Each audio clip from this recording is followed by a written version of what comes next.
Mənə görə desəydilər, mən axırıncı aldırmışam salonumuzda. Videonu gördünüz mü? Para kesmeni gördünüz mü? Hiçbir şey olsun. Hal-hazırda da kontrol üzerinde demiştim. Gözünüz aydın olsun inşallah. Hayırlı olsun. Ondan sonra bunlar öyle şeylerdir ki yerinden götürüldüğünde artık diğer çünkü problem görmüyor başka şeyler. Sperm normal her şey normal. Mesela öz başına hamilelik gösteriyor artık size. Müdahaleli, sürünme alanında bir hamilelik değil.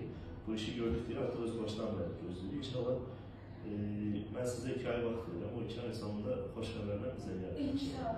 O güzel duanızı bize değil. Rabbimiz cennette peygamberle konuşuruz. Sağ olun.